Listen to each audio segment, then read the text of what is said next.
truly African.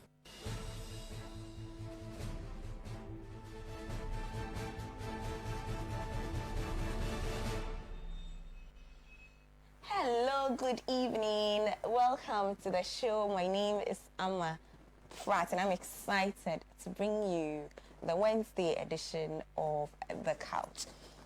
This evening, we are going to be straying off our usual lane. You know that normally we do, let me just say adult books. This evening, we are going to be talking children's book. We've only ever once done a teen magazine, I think, and that was a while back. But this evening, we are going to be having a conversation around children's book. I'm excited about that because I remember that some months ago, I went to this program and I remember one of the speakers speaking very eloquently about the fact that we need to have authentic Ghanaian African books for our children, and this person made an example of, things like igloo, that we don't even know what they are, and we expect our children to know what an igloo is. What is it, and these are the things that are still found in our children's books that are being used to nurture and teach our children. So I'm excited this evening that I get to spend some time with an author, somebody who has thought about this very big problem in our society and has dedicated herself to writing children's books. So let's go through some of the titles that we have today. We have Who Pays My Mum? If the camera can pick it, it would be awesome. Who Pays My Mum is one of the titles we are going to be looking at this evening. Jojo and the Toothless Boy. Jojo and the Toothless Boy. I hope you have this one too. And then we have the Rabbital Kingdom. I probably am murdering the name, but she's here, she'll correct me. Rabbital Kingdom, it's also another title that we are looking at today. And who am I talking about? The author for this evening, the ever, ever, ever lovely Samiha Sulleyman. You see, I told you I was going to murder something today. Samiha Sulleyman. It's great to meet you. Great to meet you too. Great to meet you, finally. Yes, at long last. At long last. We have a common sweetheart. Yes. So me and we are rivals. I know, right? It's great to meet you. Nice to meet you it's too. Great to meet you. So let me read a little bit about you first, okay, and then we can take it from there. So Samiha Sulleyman is a wife, mother, and a businesswoman. She holds a master's degree in educational leadership and management and a bachelor's in economics and Arabic language, both from the University of Ghana, Legon. She had her primary and JHS education at Medina Islamic School and her secondary education at Ghana Lebanon Islamic Secondary School. She is passionate about child development and as such devotes her time and energy to creating educational materials and programs that aim at promoting high moral standards and ethics in children. Wow. So a master's in educational leadership and management. So in essence, you're applying the knowledge that Sure. that exactly. you have. Have you always been interested in children's development? Yes, I think I've always loved children. When I was young, usually when there is an occasion, family gathering in our house, and everybody comes, the aunties, and then I gather all the kids, I tell them stories, sometimes I bath all of them, and then we have fun. So children in my family, they love me so much, Most of them call me Mama Samiha. That was even before I got married and then had my own kids. So I love children, and they love me too. Okay, so at what point did you decide to write children's books? Yes, I've been writing a lot. Usually, I aimed at writing when I was in SS, but I started writing kids' books when I started doing my master's degree. That was when I thought of publishing the things I write. Yes, so it was my pregnancy for my first child that I thought about. Sometimes I see the things that are going on, how they are trying to indoctrinate our kids with negative stuff. Wherever you go, on social media, on the TV and other stuff, you see that the negativity is too much, and if care is not taken, your case will be influenced by them. So I thought of what should I do to bring a change. And if I'm to change only my children and other people's case go bad, then what have I achieved? In the end, I've achieved nothing. So why not aim at helping all the children in the world? So I thought maybe I should start writing for children. So my first write-up was about girl-child education. But in the end, I published Rabbital Kingdom first. This Which, one. yes, that was my first book. So I've been writing a lot. I have many unpublished stories for children, and anytime I start writing for adults, it's like the passion is not as it is when I'm writing for kids. So I just decided that no, why not just focus on the children? Because if when I'm writing for children, the joy I even get is something that you cannot explain. And this Rabbital Kingdom is a story that talks about change and a new beginning. You know, in Please life. permit me to read a little bit about Okay. Rabbital Kingdom. It says, a group of rabbits is faced with the toughest challenge of their lives. Their once happy and peaceful kingdom is being threatened by famine and death. Led by their brave king and queen, they embark on a dangerous journey to find a better and safer land. This is a story of courage, kindness, hope, and new beginnings. Get ready for an exciting adventure with the rabbits of Rabbital Kingdom. Exactly. And first of all, I want you to know that Rabbital Kingdom won an award, the Ghana Association of Writers. Yes. It's gave it 1 month after I launched the book. It's got an award. I think I applied, the day I published the book, I just saw on the page that they are contesting for awards. So I just decided to apply, and then my book was shortlisted. I was even shocked, like first time writing a book, and then it has So been. what award was it? It was children's best children's book. Yes, I think 2020 or so. Best children's book. Yes, one of the best children's books. 3 books were chosen, and Rabbital Kingdom was one of it. Right. And the book, we launched it. I think Honorable Mustafa Hamid was the one who launched the book. Right. Yes, he was one of those who endorsed the book so much for me. And the story behind this book is very funny, you know. It's a short story I wrote to my husband, and I decided to develop it into children's book, storybook. Okay, so let's go back. Switch back one step. You wrote this story for your husband, and, Yes. and I like the story. I'll tell you why I like the story. I was looking at the themes behind the book, and there's one I didn't find, and for me that's one of patience. Yeah, it's there. It's there, Patience right? is there. Because it says courage, kindness, hope, new beginnings. There is a lot in it. Even racism is inside. Right. It's a Because short one of the story. rabbits happens to be green. Green, yes. Mr. Lin, isn't Mr. it? Lee, yeah. Right. It's something to teach people about racism. Right. That sometimes it's not about the skin color, but it's about what is within you, what you have to offer. It's about kindness. Right. So the story is short, but every page you go, there is a theme, and it's fresh. So that's what makes it so rich, that everyone who reads this story tells me that this your book is just amazing.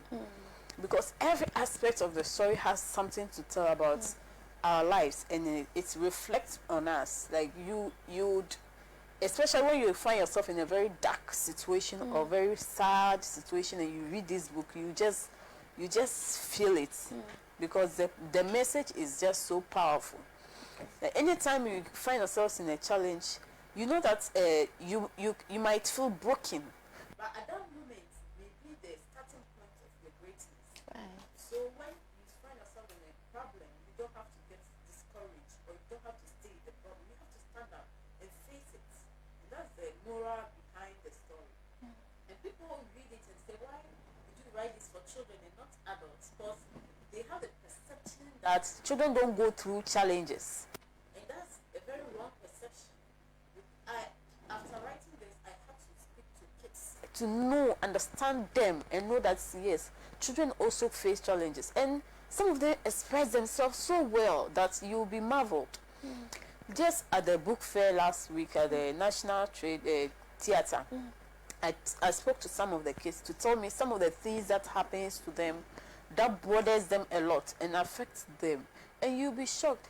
Some of them said, I'm too big, and my friends call me silly, or some of them call me stupid. You see, these are some of the things that are affecting the children, but we don't talk to them to get to know that this thing that their friends are doing to them is affecting them. And I had one who told me that anytime she's leaving her grandmom, she feels broken and sad, you know, and this is something, it's affecting her, and she's talking about it. And then there are others who say that when mommy is going to work, they become sad, or when they come back from school and mommy is not around, they get sad. So these are little things that are happening in their lives that some of us we don't take a critical look on it, because we think children, since your mother is giving struggles. Yes, since your mother is giving you food and everything and shelter, then no, you don't have a no. Children have struggles. Even there's one boy who read this book.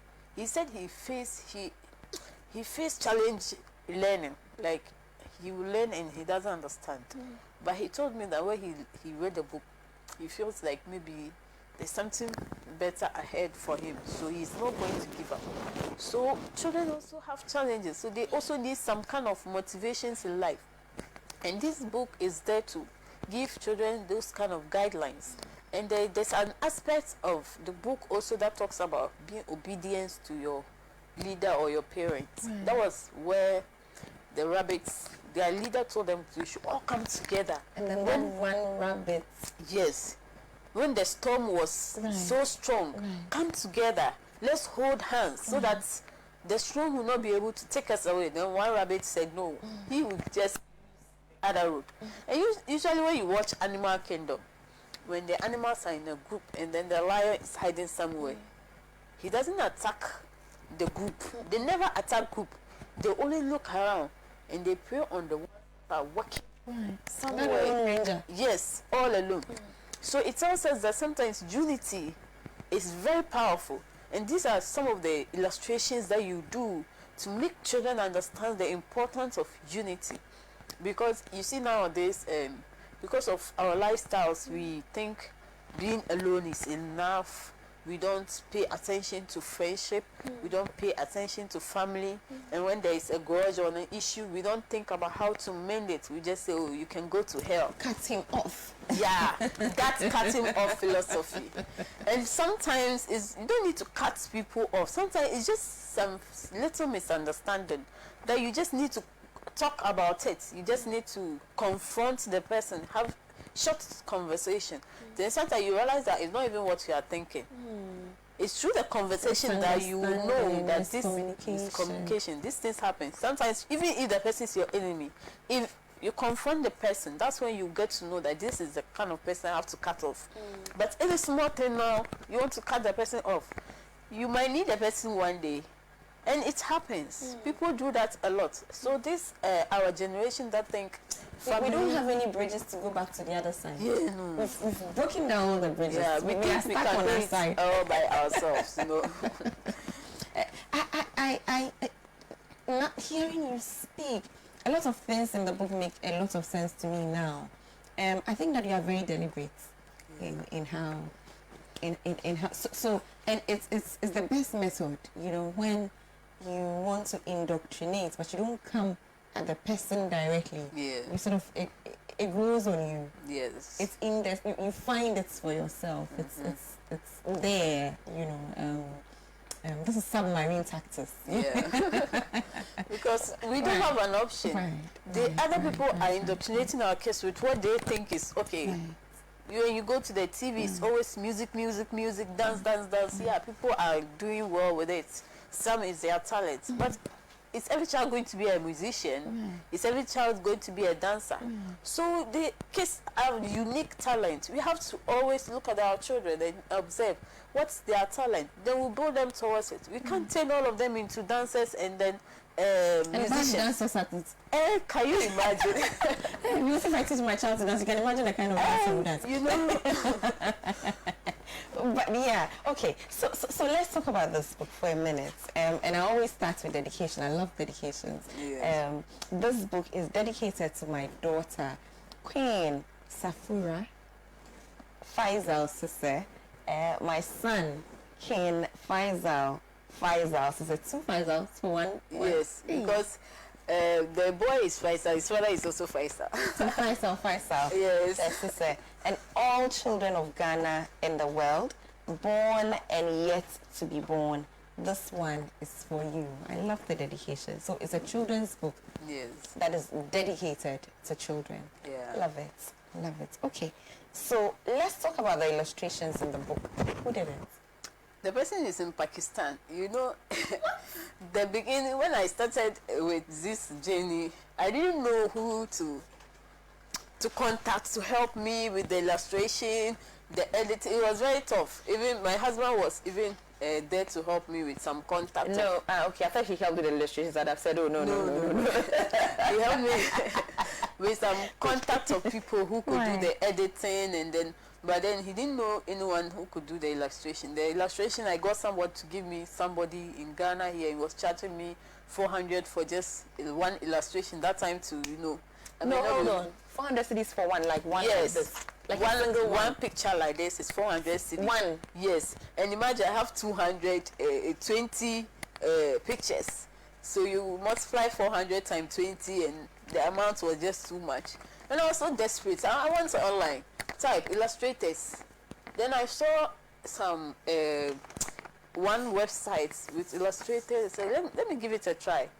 I contacted this guy in Pakistan, and then I told him, this is what I want. Can you do it for me? And he said, yeah, you can do it for me. I said, I just paid him the money through a credit card. Right. And then he did my illustration for me and he sent it to me. And he was way cheaper, I'm guessing. Oh yeah, way cheaper. His illustration is even cheaper than this one that I did.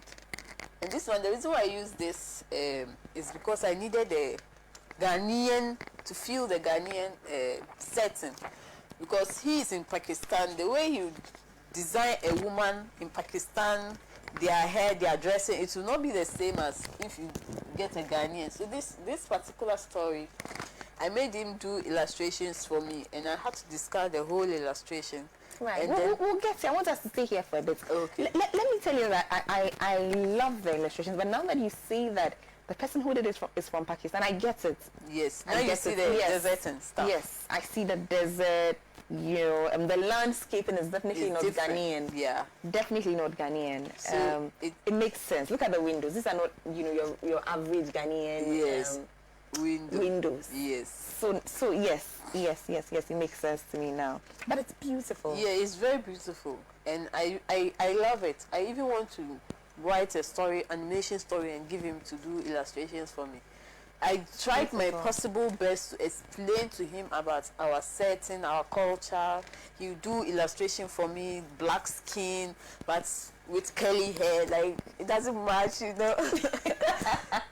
He should do illustration of a village for him. I sent him sample of villages in Ghana, pictures, and he did a village looking like a beautiful village, and then it was looking like a city. I mean, we have beautiful villages, but I mean, there are some peculiarities. Yes, exactly. There are some peculiarities. Oh, I love it. Sometimes you want to feel the environment. Right. The It's Ghanaian important. is very important, because I want the Ghanaian children to be able to relate with the story. Right.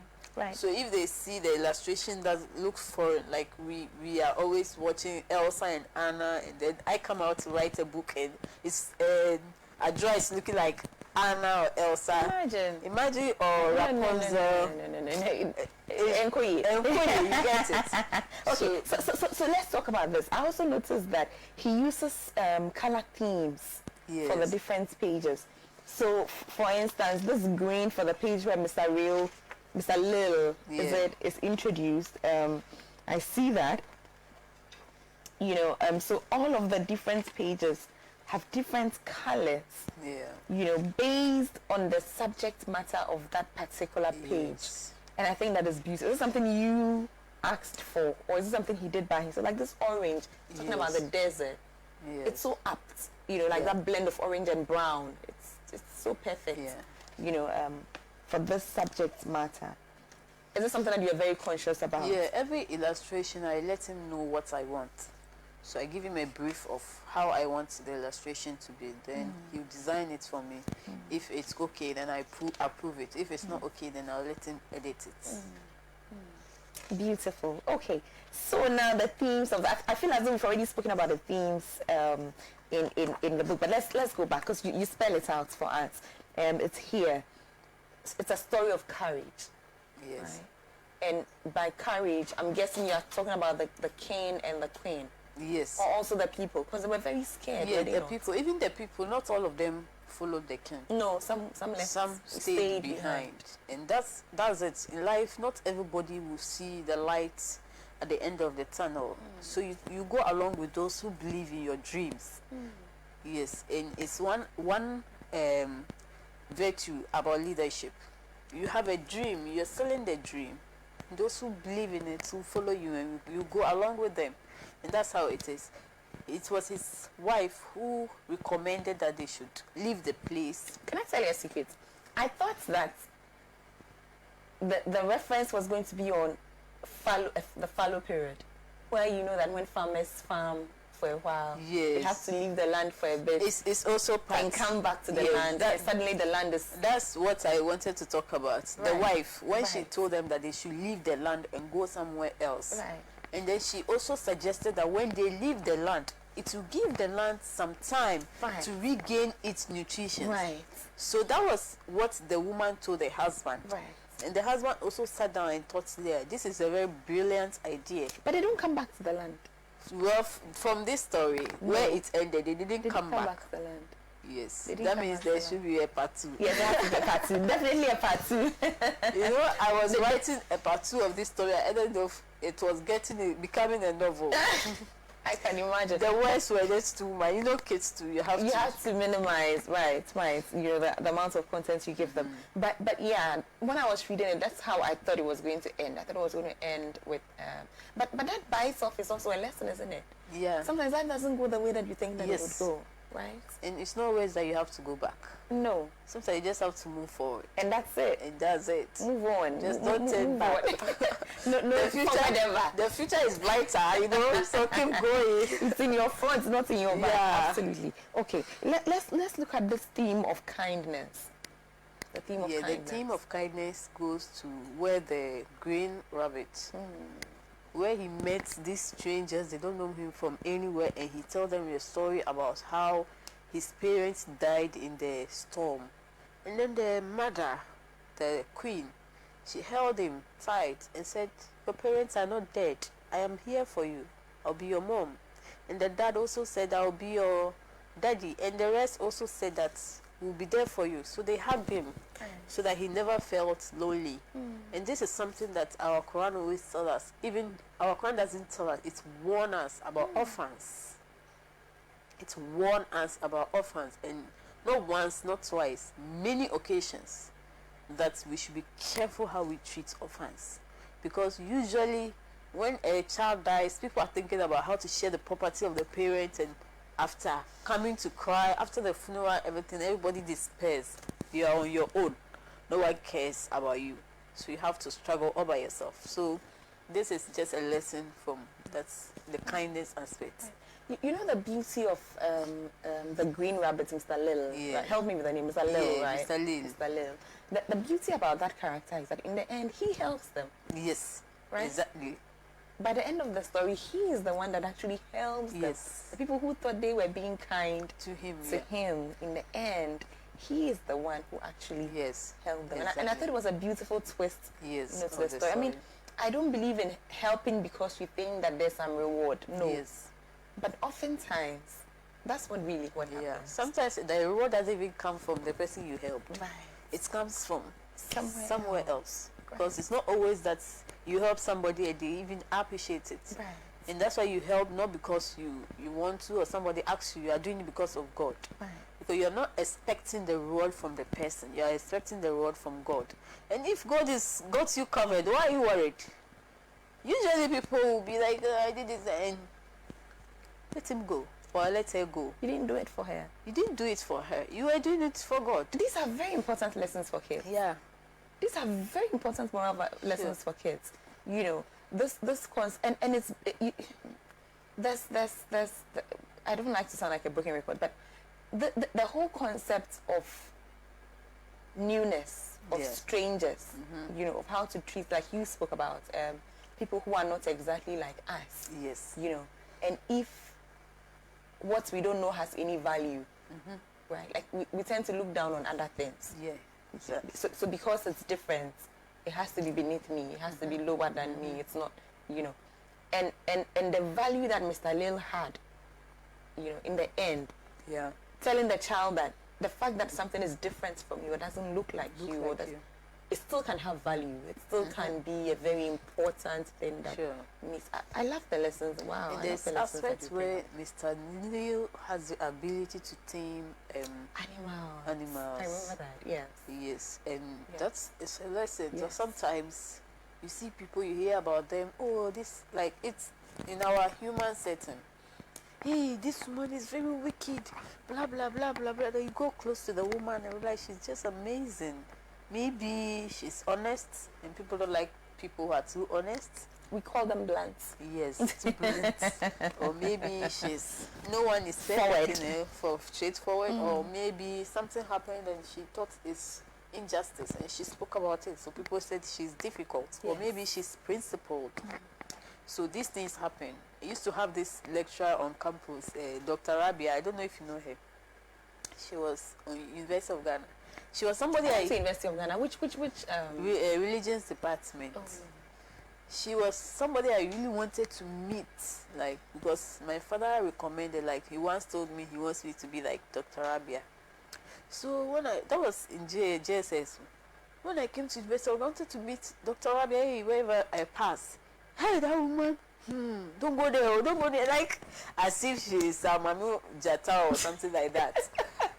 So when I was doing my national service, her office was just close to where I do my national service. I did my national service at TA, Arabic department. So anytime I just passed by her office, we just talked. There were two in that office, Dr. Rabia and Aja Fati. They were, and people used to talk about them like that. We chat like age mates. We would chat for a long time, and they were just amazing, and I learned so much lessons from them. Even my wedding day, she was there as the MC. Wow. Like the chairperson, yes, of my wedding. And she has been so supportive. My book launch, she was there. And anytime I call her, she's always available. Anytime I need help, she's always available. So if I had listened to what people were saying about her. So the need to experience people for yourself. For yourself is very important. Right. Yes. You don't have to always listen to what people say about people, especially when you haven't gotten close. You just have to go and check it for yourself. If really the person is bad, you know. If the person is not, sometimes the person is just straightforward, because she is a very straightforward person. And if you are not doing the right thing, she will. If she's supervising your work as a lecturer and you are not doing the right thing, she will show you, do this, do that, do that. So that's the reason why people were saying don't go near. But aside that, she was just doing her job. That's it.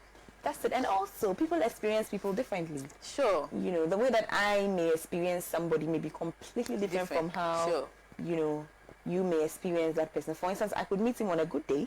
Sure. You might meet him on a bad day. Yeah. You know, so I love that one too. Experience people for yourself and make your own judgment. Okay. So, where are we? Hope. Let's talk about hope. Yeah, very important. I don't know where to start, because when it comes to hope, we have a lot of stories, you know. You know, there are moments in your life that you feel like, hey, that's it. People have stories, and you don't have to always even look at your story. People bring stories to us, and sometimes you have to give the person hope that that's not the end of it. You know, let's give a scenario of a girl who has been raped, and then she comes to you and she speaks to you. Because I have many girls that I'm dealing with who go through that, and they think that that's the end of it. Like everything has been taken away from them. You have to psych their mind to know that nothing, exactly, absolutely nothing has been taken away from them. It's about how they psych their mind. The moment you keep it in your mind that nothing that happened to you has destroyed you completely, you are completely destroyed. But the moment you start thinking positive, acting positive, like let's say Maya Angelou, this lady, the one who hosts a show in Oprah Winfrey. All these people have been victims Of rape, yes. of rape. But look at how At very tender ages. they were not even rape, that's defilement. Right. Theirs were at very tender age, and this could have And both of them were pregnant from rape.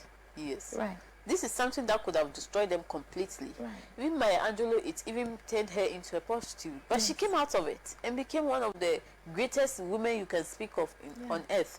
So you have to be able to let people know that there's, no matter what happened to you in life, there's still hope.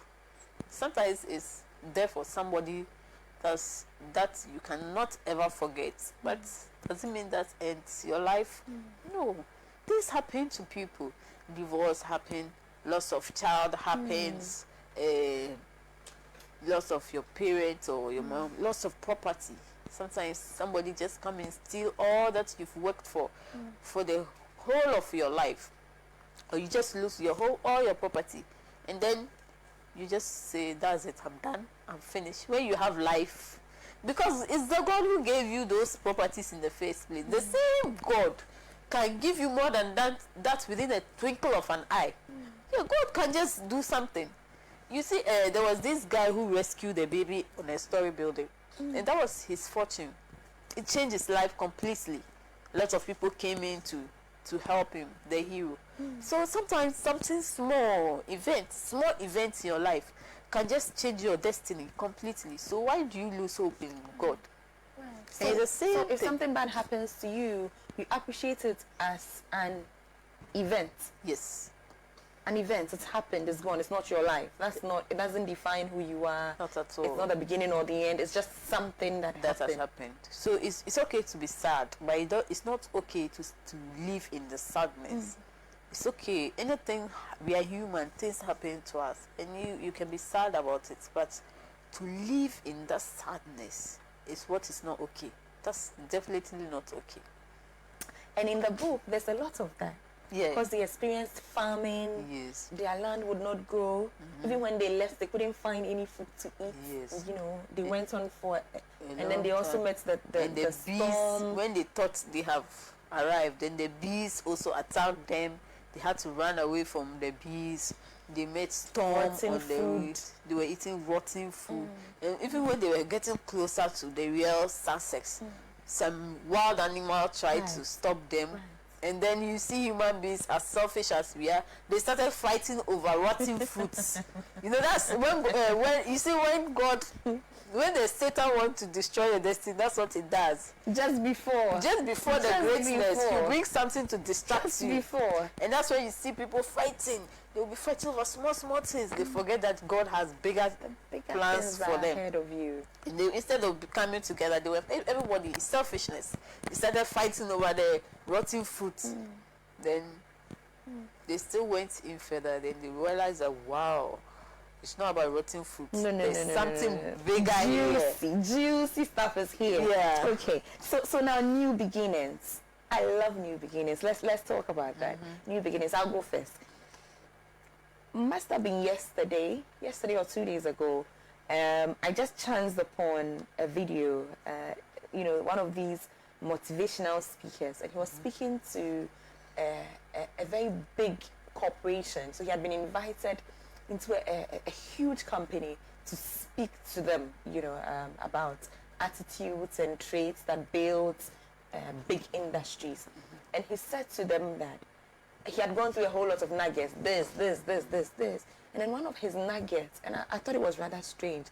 It wasn't new beginnings. I've forgotten his phrase, the way he phrased, but it was more or less like new beginnings. And he said that big corporations should never be afraid to tear it down and build from, you know. And he gave the example of Steve Jobs and how Steve Jobs' whole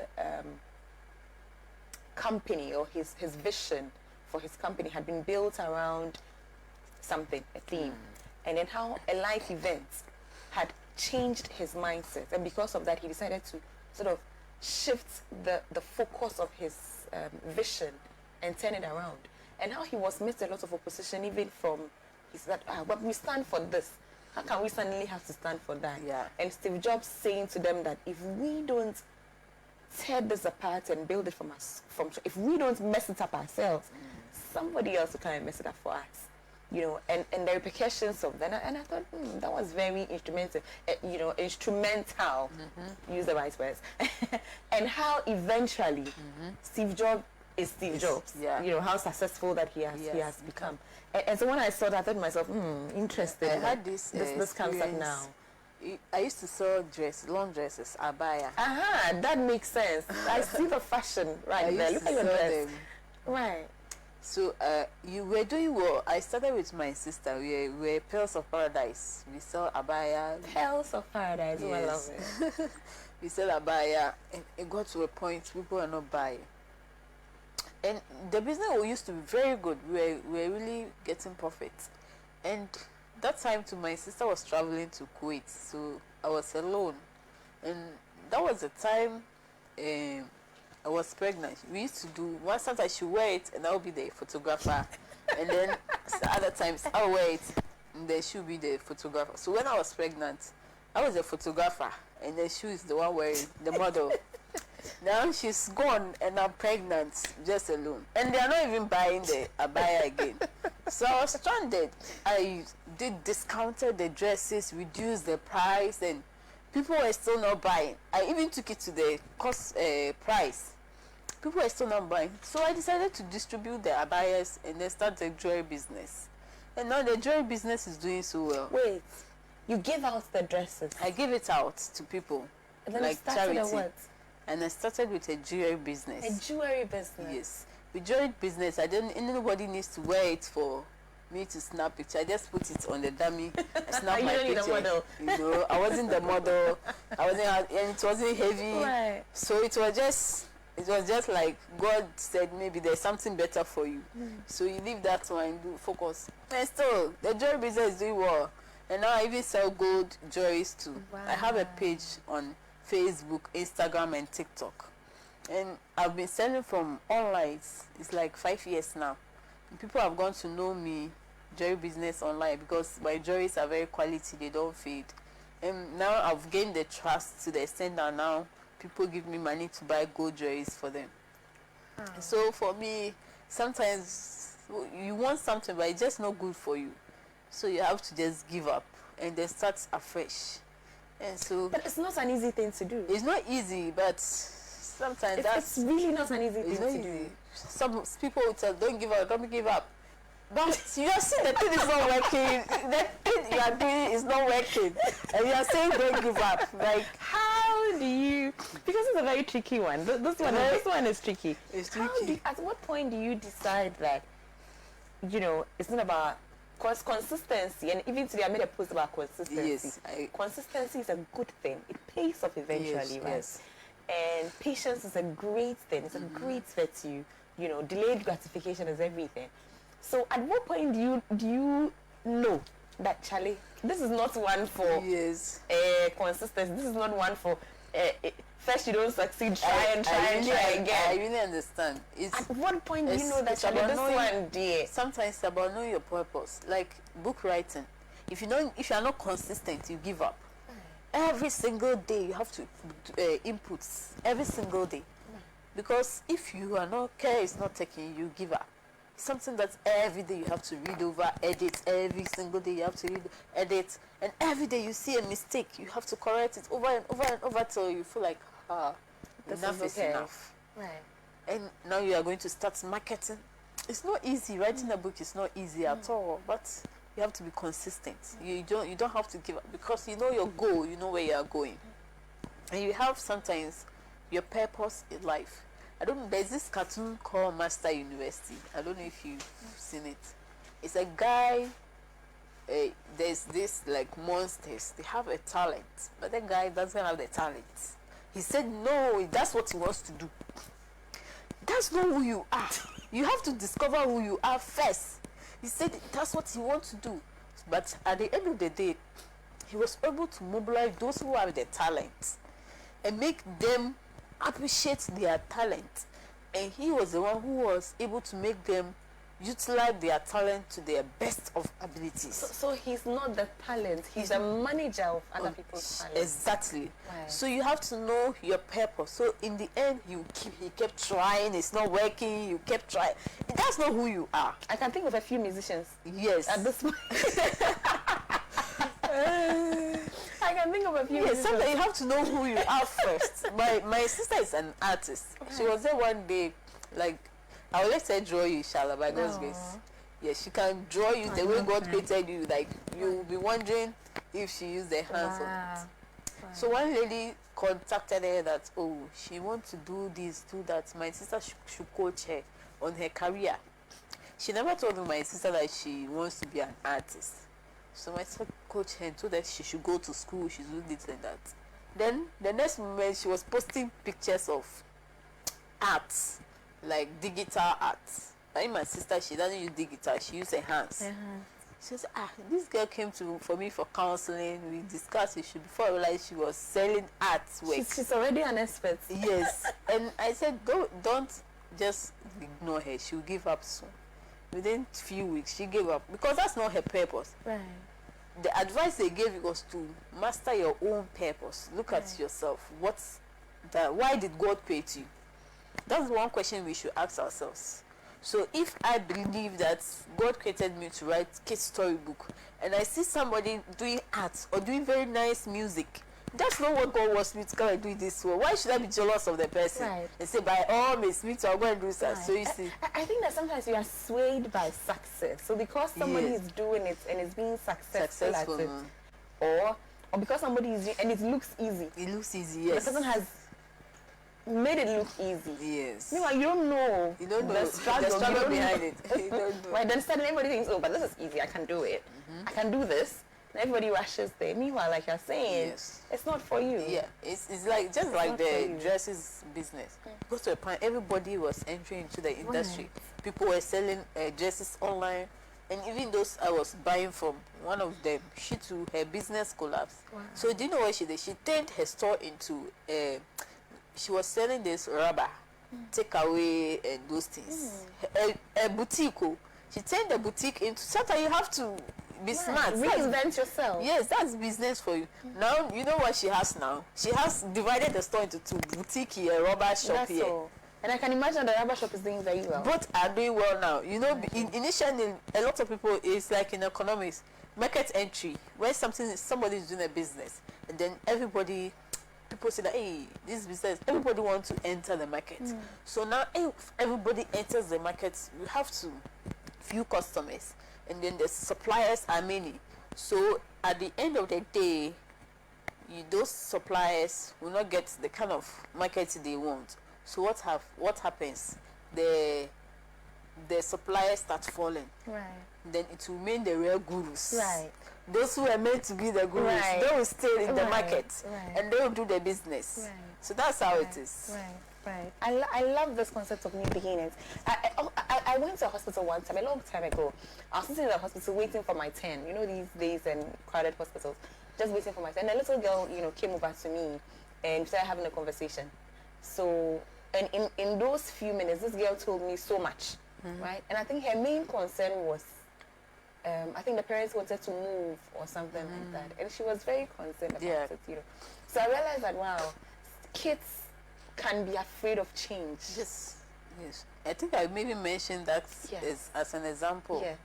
It affects them. Yes.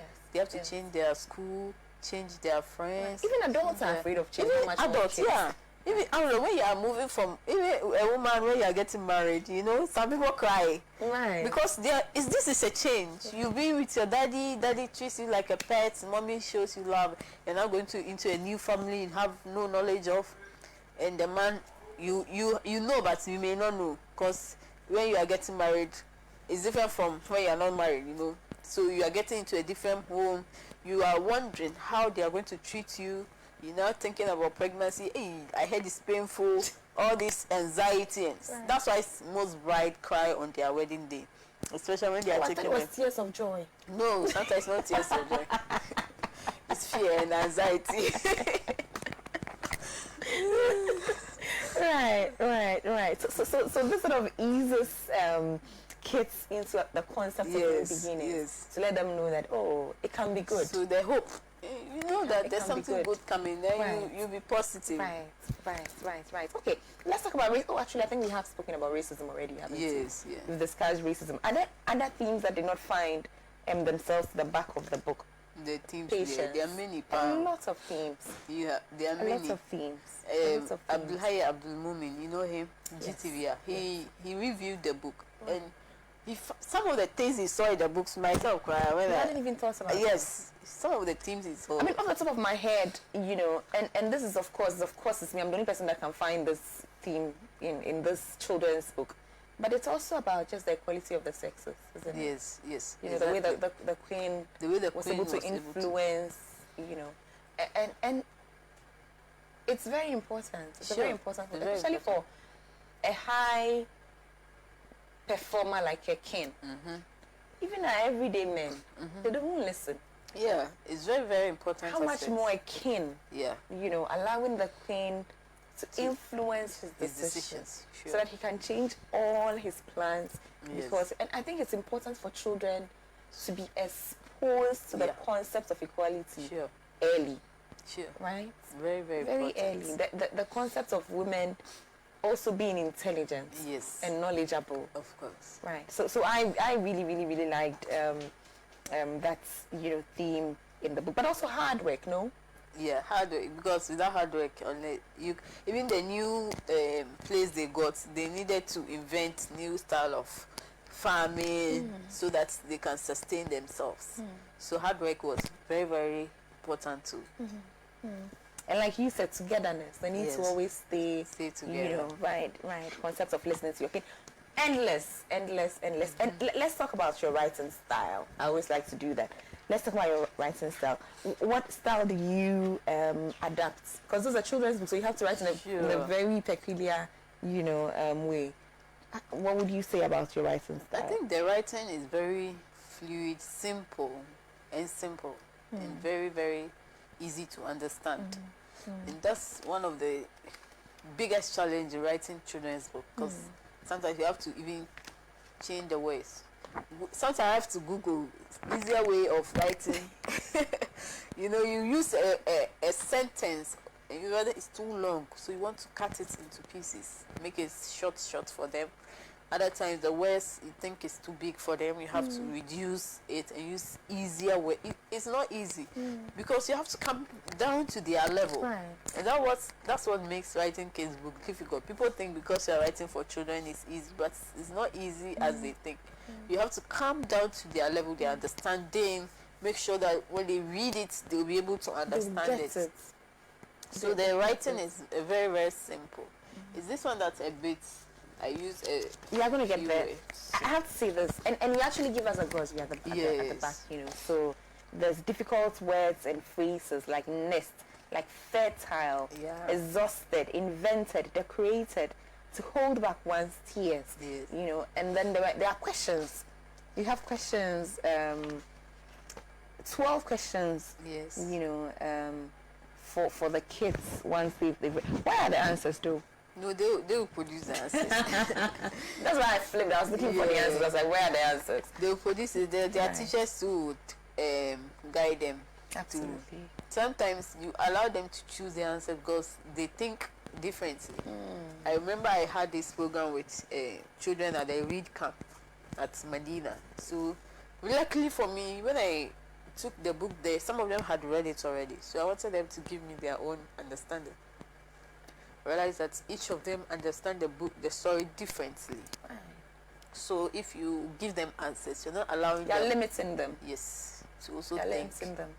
And it's important that we do not put kids in a box. Yeah, very, that very we important. encourage their minds to be as expressive as possible, Exactly. that they can dream limitlessly, Sure. you know, of endless possibilities, of, you know, wow, I love that. I love the way your mind works. Thank I really you. do. I really, really, really, really do. I do. I do. Okay, so that will be it for this book, right? Yeah. So far, feedback. What's been the feedback? Oh, it's positive, you know. When I launched the book, I had people who came and they bought it at a good price for me. And I really You took me appreciate right them. there. How much is it? How much is it? Where can I find one? How much is it? EPP Bookshop. EPP Bookshop. Yeah, Okay. Kingdom Bookshop and Okay. Nvidia Bookshop. Okay. There's another bookshop at Medina Gateway. Okay. They are all selling the book. Okay. How much? This is 15 CD. 15 cities for this one. And what's the target for this one? Class 2, 3. Class But so it that'll depends be how on the old? school. Class 2 to be 7, 7, 8. 8. Depends on the school. Some schools class 1, KG2, they start reading. Right. But if some schools to the class 6 child, it depends on the school. But my target is 2 and 3. Right. Class They are able to 7, read. 8, 8, 7, 8. I remember there's this girl, her name is Zakia, at 31st December school. She used 2 minutes to read this book, class 2. But now I'm sure she'll be in class 3 or 4. Wow. 2 minutes. She just stood in front of the class and read the whole book. I was shocked. Like class 2, me class 2. I'm not sure I could read. No, please, your time is When I up. was in class 2, I wasn't reading stories. I started reading storybooks in JSS. Right. Right. So you right. can imagine. Charlie, these days the kids No, are the not kids easy. are different. My 5-year-old girl, she has read this one and this one several times. And she has started reading Rabbital Kingdom. Wow. She's picking up fast. And she loves books. Wow. Is there a way? I mean, are you trying to get these books into the schools? Is Yes, there a way? I've tried. It's not easy, that's journey. But Right. I'm trying. I've even applied for NACA. I'm waiting for their response. Okay. So let's be hopeful. Let's keep our fingers crossed. By God's grace. But Let's some be books are hopeful. using it.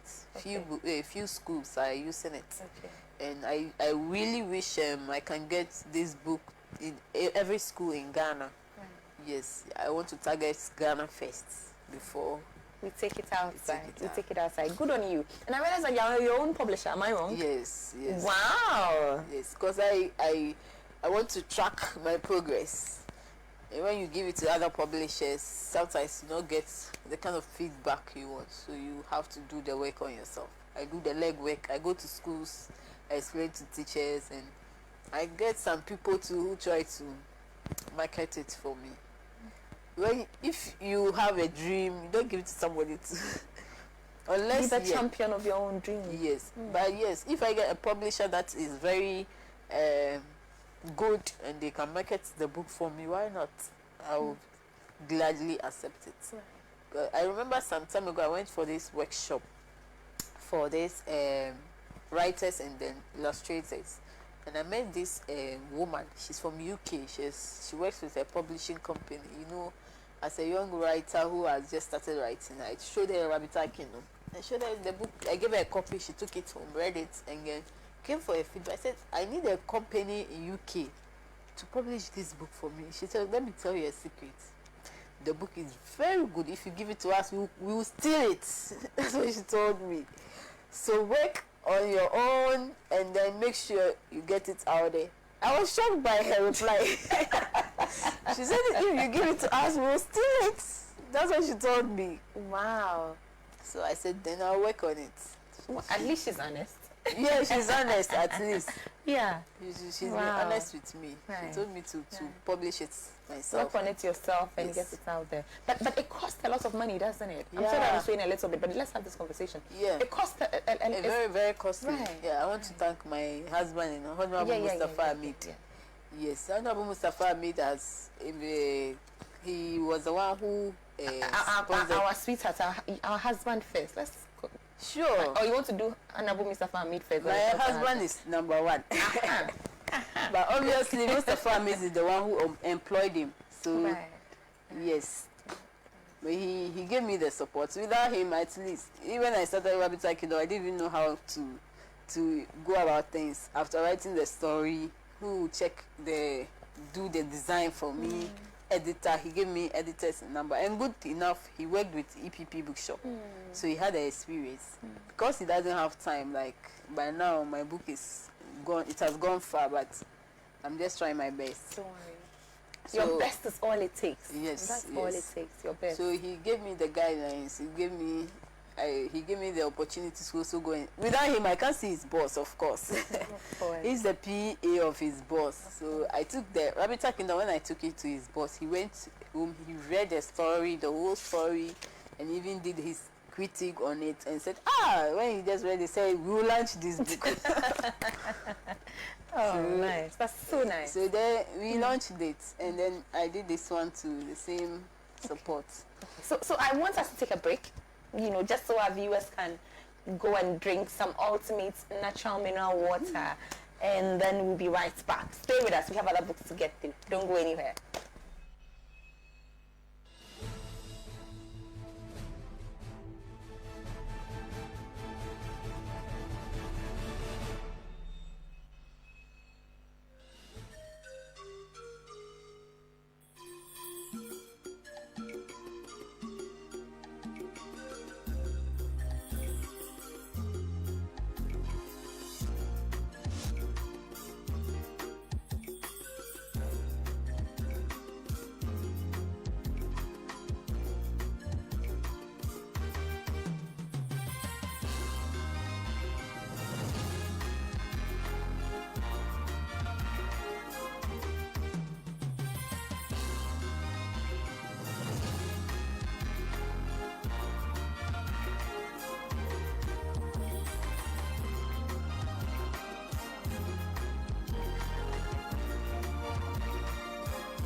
Whatever the occasion, with ATL, you can never be out of style.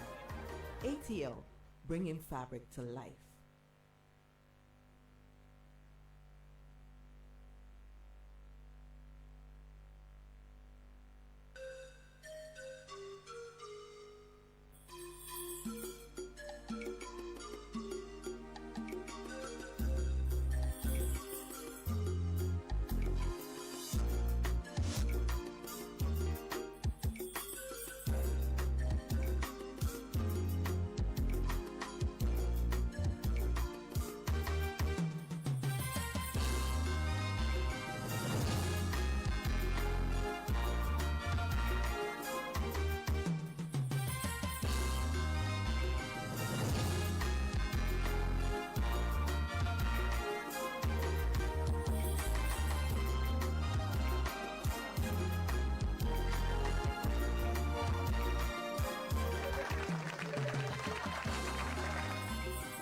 Whatever the occasion, with ATL, you can never be out of style. ATL, bringing fabric to life.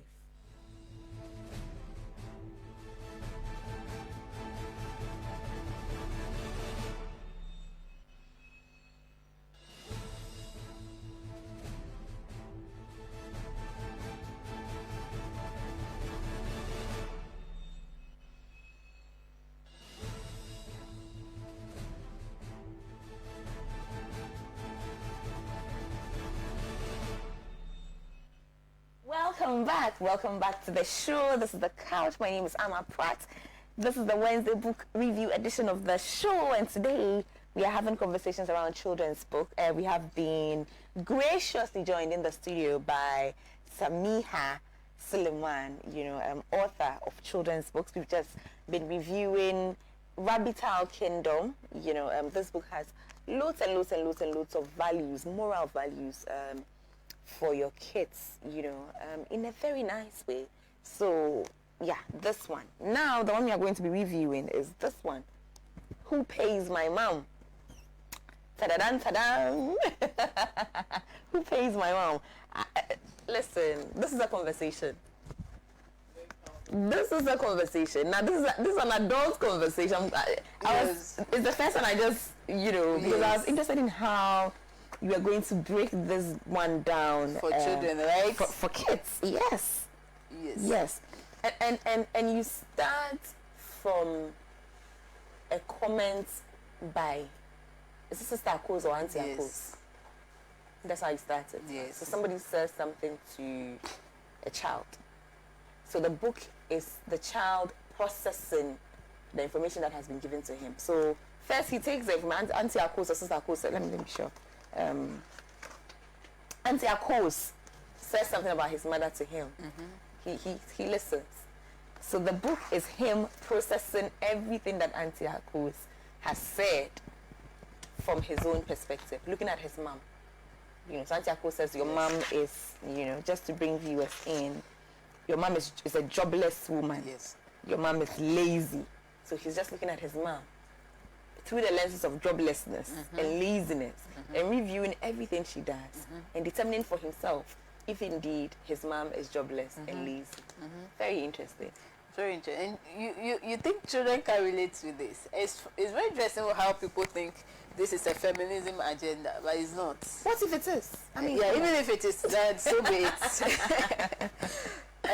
There's this one that was in the house, and one girl, my neighbor's daughter, she knocked at my door. When I opened the door, the girl was crying. And then I asked her why she was crying. She told me one of the neighbors told her that her mother is useless. And she's the daughter of a good-for-nothing woman. The girl was crying. It's not a joke. Like, this is something that is happening. Why? Anyway. And the girl, and I just consoled her. And I said, well, you know your mother is not good for nothing, right? She said yes. And I started, because she's my neighbor, of course, I've been seeing the things she does for her kids. Started listing the things that her mother does for her, and just to convince her that her mother is not good for nothing. And she herself too, she's not good for nothing. She's a human being, and every human being has value. So after I spoke to her and realized that now she came down, because that time her mother was not around. The mother is the one who goes out to go and sell and then come back home to help. And this is good for nothing. To help the kids. And you know, sometimes this guy even comes to me and I give her food and all that, because the mother has to go and leave her and all that. So I spoke to her, and when I spoke to her, she came down. Now she realized that no, what the person is saying is not true. So this is happening. And in Indian newspaper one day, a child also did an illustration of the things the mother does, similar to this book.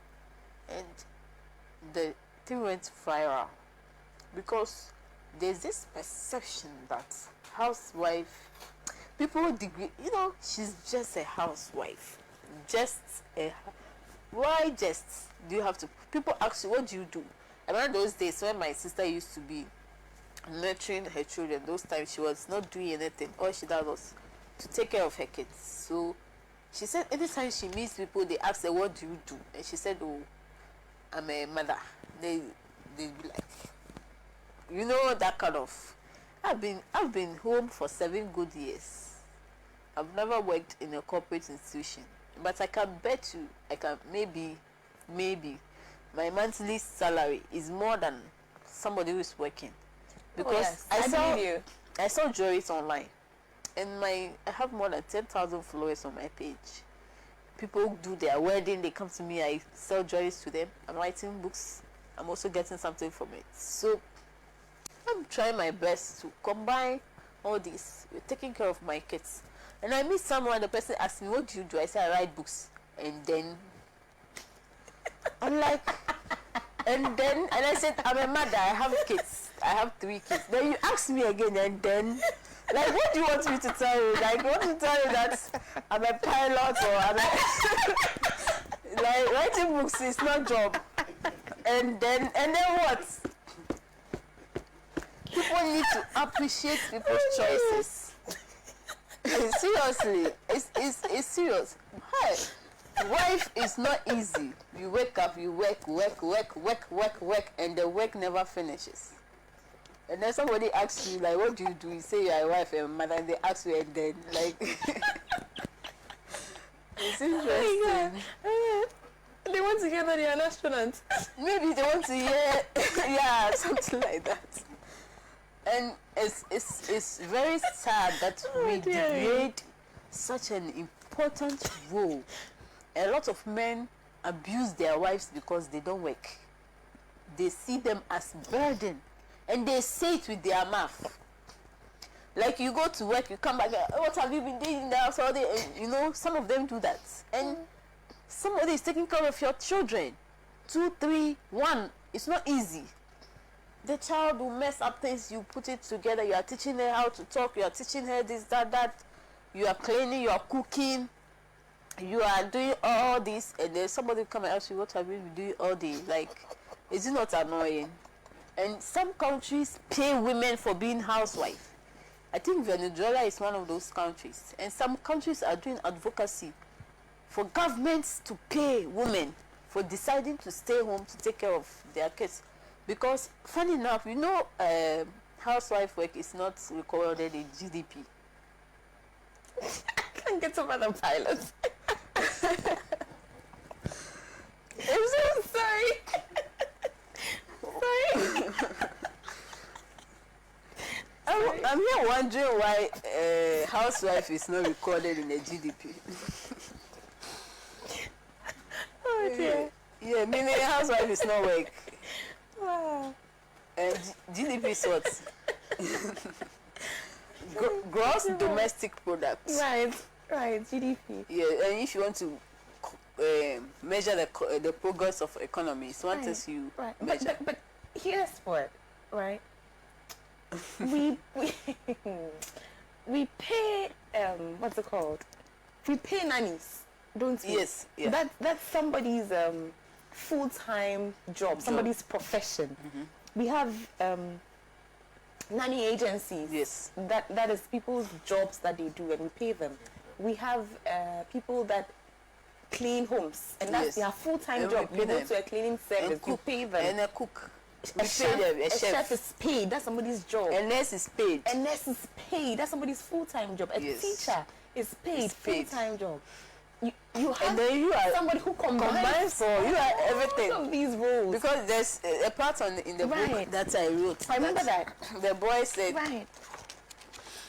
The boy said, yeah. It's on page 17. Yes. The boy said, my mother I is heard a she nurse. does many more work that I do not know about. Right. My mother is a nurse. My mother, she is a chef. She's a doctor. She's a gardener. She's a nanny. She's a caregiver. She's a teacher. She is everything to my siblings and I. Then how dare you call her jobless? Absolutely. You can't call her because jobless. all of these jobs that are listed, these are paid they are paid professions. jobs, yes. People's actual professions. People go to school to become chefs. Yes. People go to school to become teachers. Yes. People have training to be caregivers. You know, gardeners are paid. Sure. You know, these days you'll be shocked. Yeah. How much gardeners make. So yes. There are times that I even wish I could take off all domestic jobs. Like, I just want to take it off and focus on teaching my kids. Because domestic chores is even interrupting me from being able to teach them. No, because it is draining. It's very draining. You are not able to do many things that you can do with your brain. Right. And why should a woman be reduced to just that? Right. When God has given us more than that. So a lot of people think that feminism nowadays, people say it's toxic, blah, blah, blah, blah, blah, but we have to be realistic. Me, I believe in raising kids right. I believe in women embracing their femininity, women be able to take care of their children, women be able to take care of their home. But that shouldn't stop them from achieving their goals in life. Absolutely. And whatever goal you choose, it shouldn't stop you. We are all not the same. Me, I cannot be a soldier. But there are women who can be soldiers. Right. I've met one lady who is a soldier, and she has been like the only woman among boys. Right. So her upbringing, she has been brought up with she has these masculine capabilities. Right. So why should that stop her from achieving her dream of being a soldier if that's what she wants? Right. So why should all these things stop us? Why should being a pregnant stop us? So it's not about we trying to cut off our primary role, but we want to be able to, we want the system to contain us the way God created us. We want a system where a woman can go to work with her baby, give her baby to the nursery, goodness. the nursery This conversation. the nursery school, in the workplace. Right. And then break time she can go to her baby, breastfeed the baby, come back to the work. Right. Those things should not stop I have good us. news for you. The TUC has started. Oh, and we that's discussed great. this about a week or two ago on the show, where we had their women's rep here to have that. So now within the TUC building, there's a room, Wow. you know, allocated for the purpose, where a mother can bring her child. Yeah. A father Very can good. bring his child. And that should be the dream. Yeah, exactly. That should be the I dream remember for all when I was doing my corporations. master's, we're choosing a topic, and I chose that topic about getting, you know, I was pregnant when I started doing my master's, and I gave birth to my daughter during the process. So I brought that idea, and then the lecturer just rubbished it like that. Probably thought it's your hormones. Yeah, he doesn't want to even hear about it. I'm like, seriously? But the agenda continues. No matter what, we know. You see, it's so, what you just said, it's so important. Yeah. The way, and that's the beginning and the end of all our problems. Yeah. So, women's issues, women's contribution, Yes. the women's perspective is Sure. always seen as natural, Yes. Or right? emotional. So it's not an issue. Or emotional. So the act of caregiving is seen as a natural consequence of your femininity. Yes. You're a woman. Of course, you have to take care of the children. Yeah. Right. Yeah. So when you bring it up, it's not an issue. Yeah.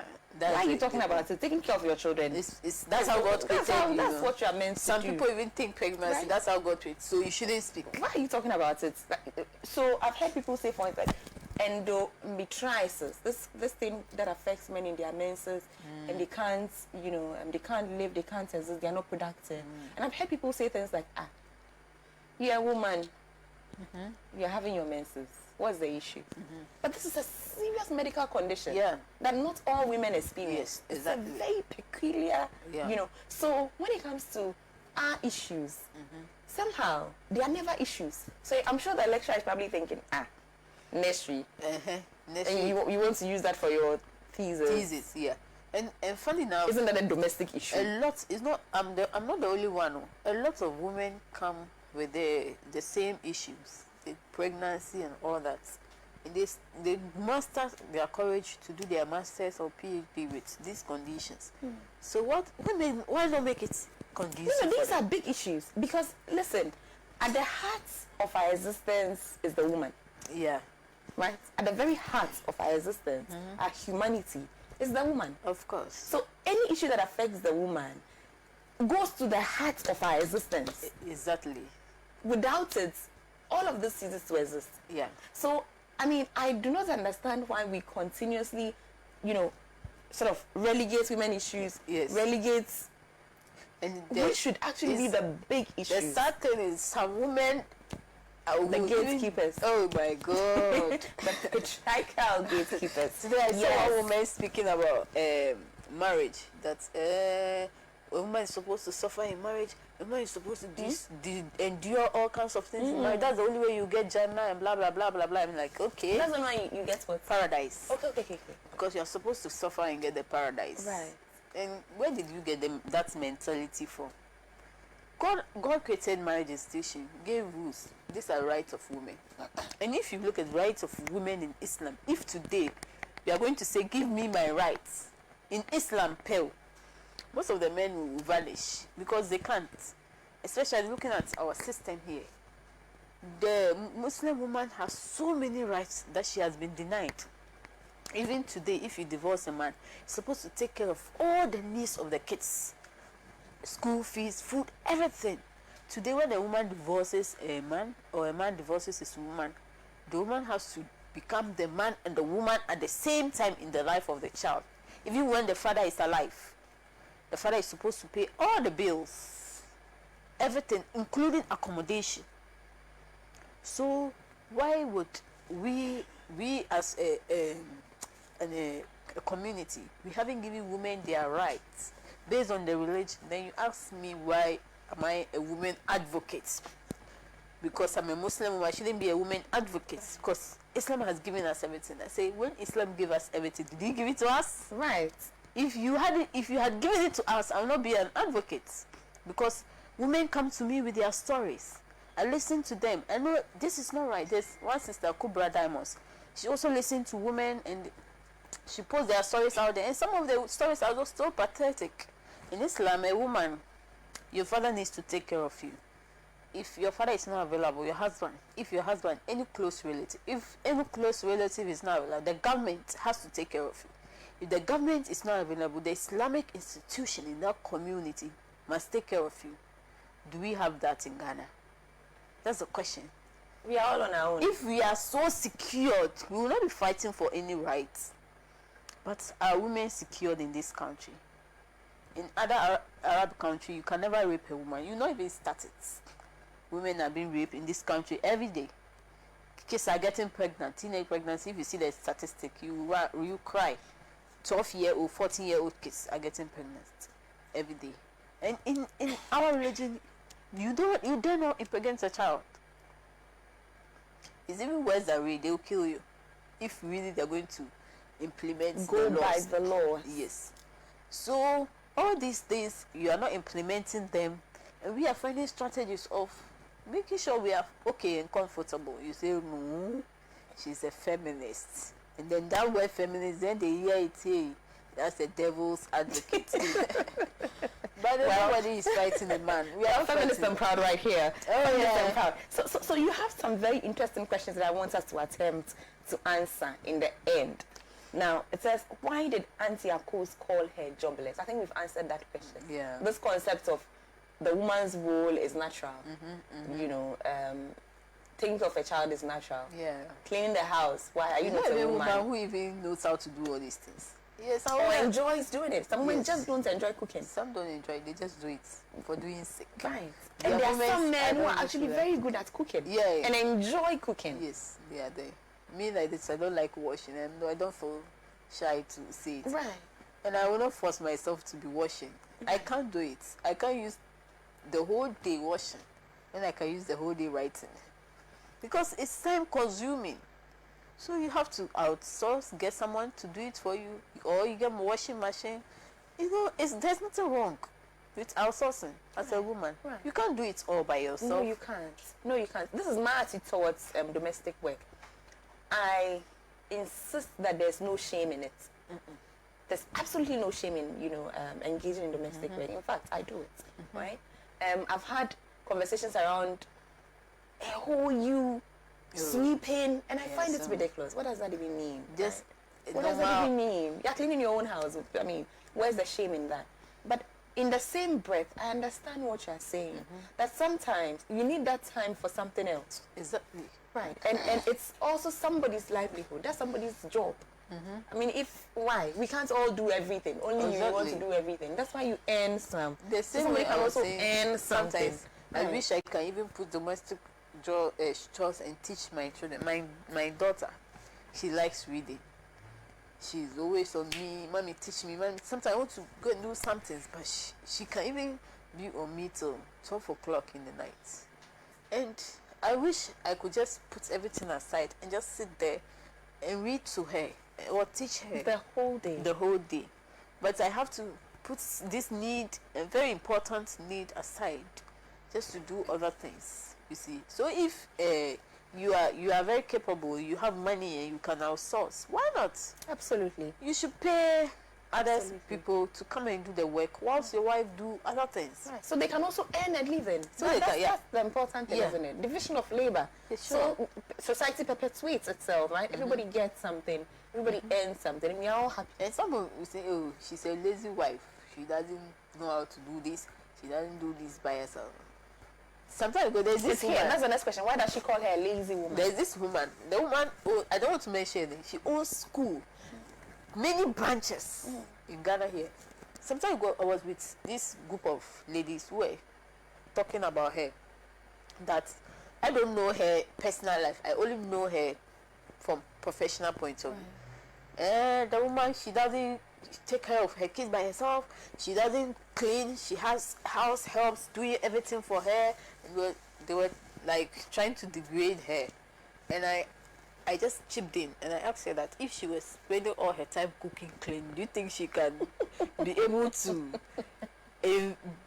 create an institution that is nurturing our own kids? Right.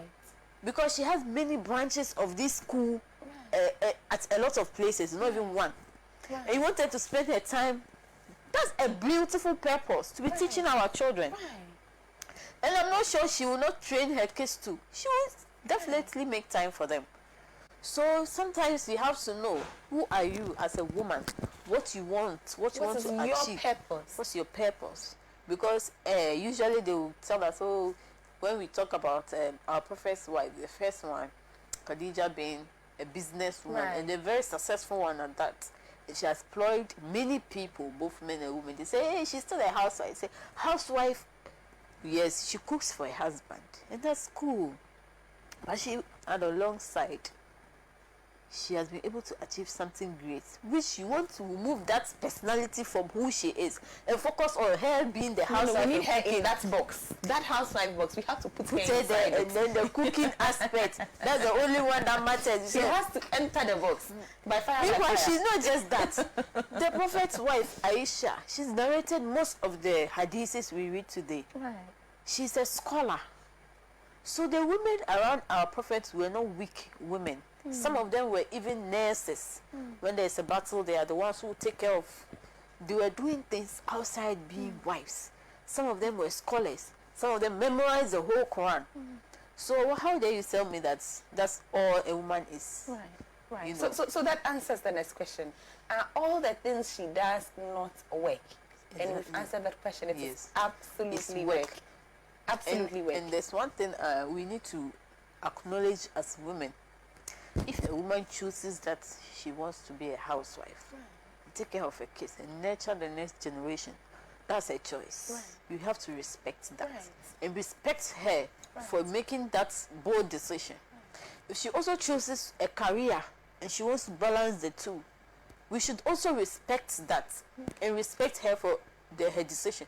Both decisions are not easy. No. None are easy. Sitting down in the house at one place, 4 corners on a room, 24 hours doing the same Cooking, thing. cleaning, It's not easy. dusting. Hey, come here, don't go You there. shout and shout and shout. You teach them. It's not easy. So you should not degrade that job. And it takes a bold woman to take that decision. It's not easy.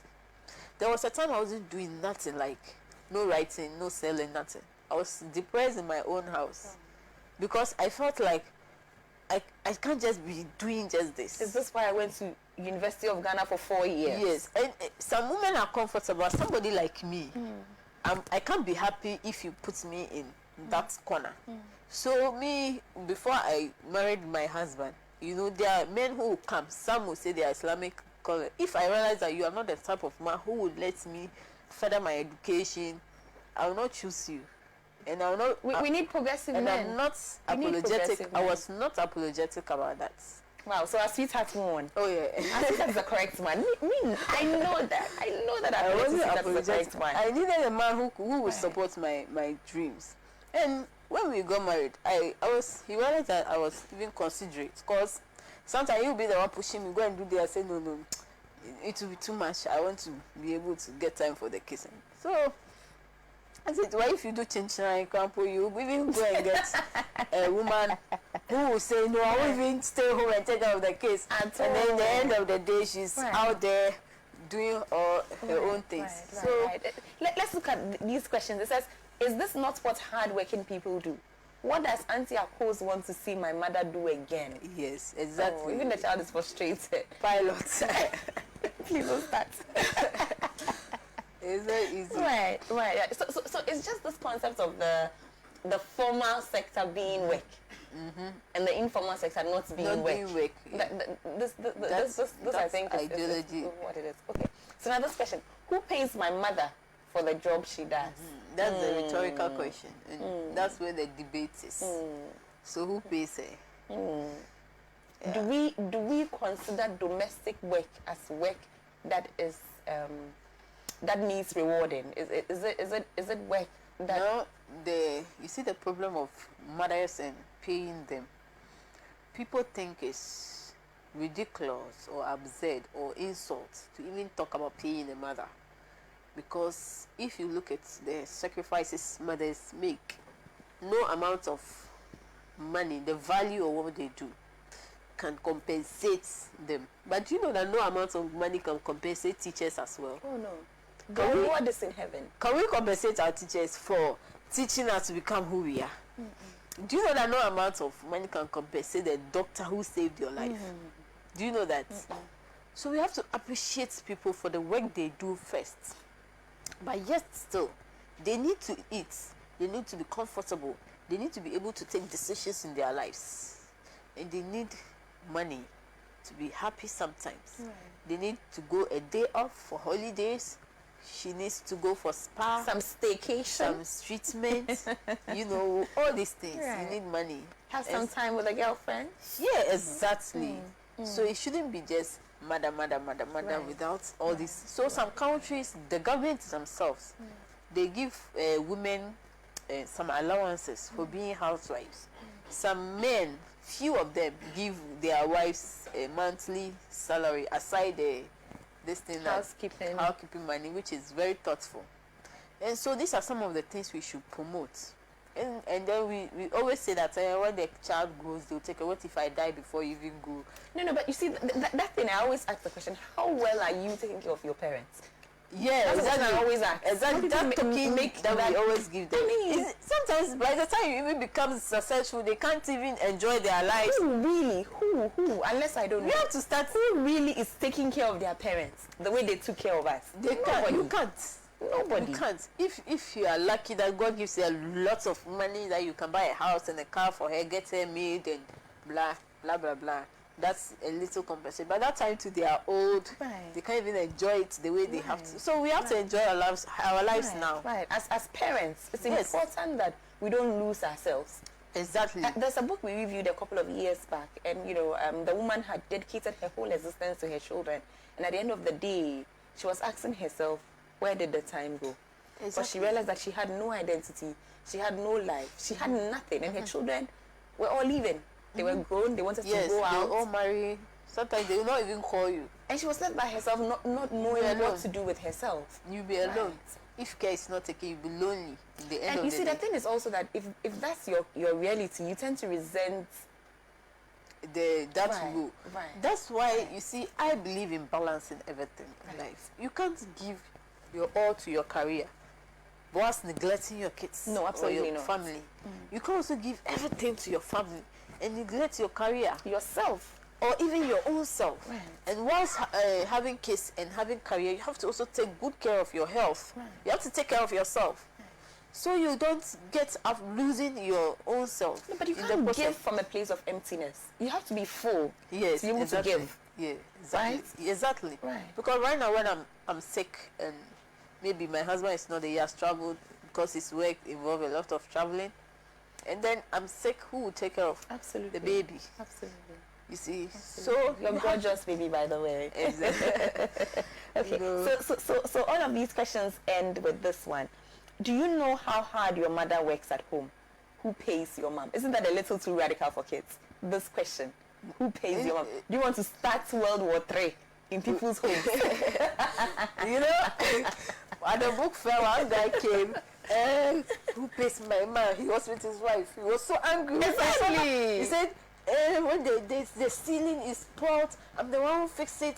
When the window, something. Tell the man to calm down. Hey, the man was angry. Same, Olga, be calming down. Who pays me? Then I said, take it easy, right? Be calming yourself down. It's not easy because mothers, we work 24/7. You fix the window. No, but I'm asking a serious question. Do you feel that the way you end it, do you feel that, don't you feel rather that it's a little too radical for kids? I don't. Because kids always start conversations. Yeah. Like they can't keep quiet. Our children are smart too. Yes. So I can imagine a child going to the father and asking the father, Daddy, who pays mommy? Who pays my mom? Right. Yes, they should ask. We have to start making our children ask questions, and that's how one of the ways they become smart. And that's why, if you want a smart child, you need to introduce them to books. Absolutely, and like a book like this one, absolutely. So here's my favorite part of this book, is the fact that in the end there are color me pages, right? Yes. Pages where the kids, and I know my son will love this. Yeah. He loves to color. Oh wow. No, he loves to color. I So see. this will be his favorite part of the book. So color me, all of these. I love that, and it's illustrations again. Yes. Of all of the things. And here he says, draw your mom. Be ready. Yeah, this is going to be the Wahala page. Yes, They will draw you. They will Draw your draw you. mom. This is where you're going to see things. You see things. The schools, they always tell their kids to draw their mommy, draw their daddies, and you see courage catcher. My daughter will draw me, draw the daddy, draw herself, draw the brother, the baby. Oh dear. Who did the illustrations for this Yeah, one? his name is Atisu Jones. Oh wow, good work. Illustrated by Jones at Tisu. Yeah. Right. Brilliant stuff. I just love the fact that this is a book that gives children, beyond all of the great values and morals, it just gives children an ability to see themselves.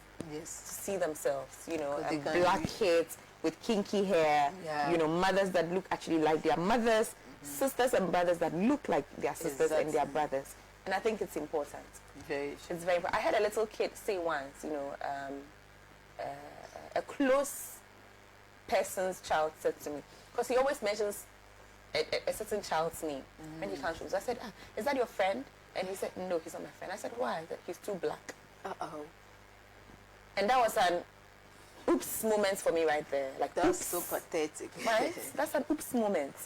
But you can't blame this child. What does he see when he watches cartoons? It's those cartoons and what does he see when he reads a book?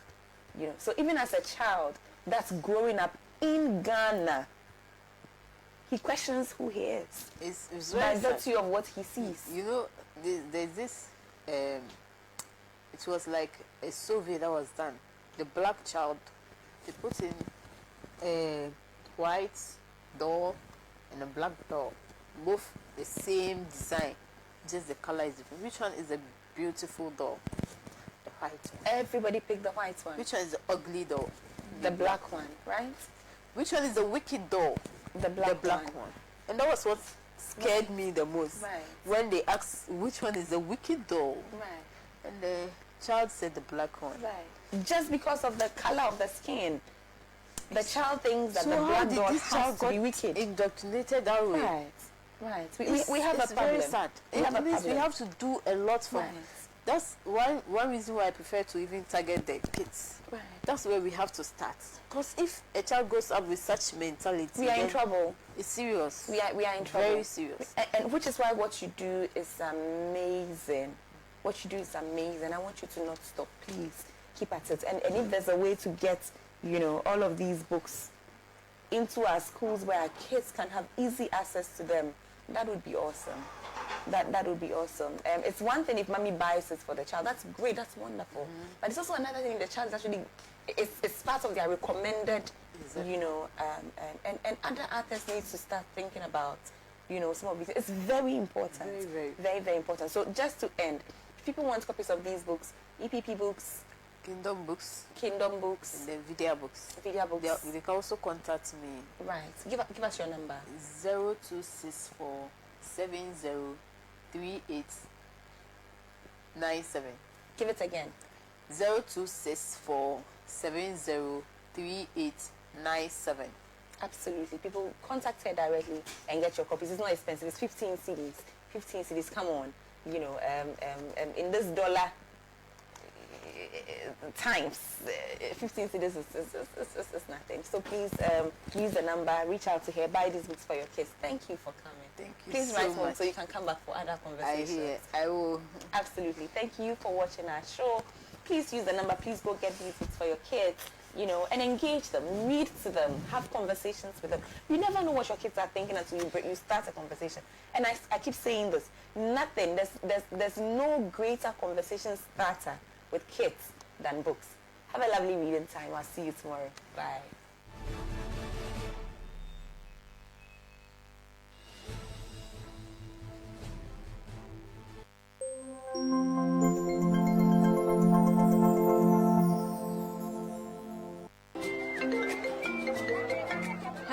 places. Madam School. Me, I have still not got the money for that list of expensive building materials you sent to me. The price of the iron rods have been increased too much.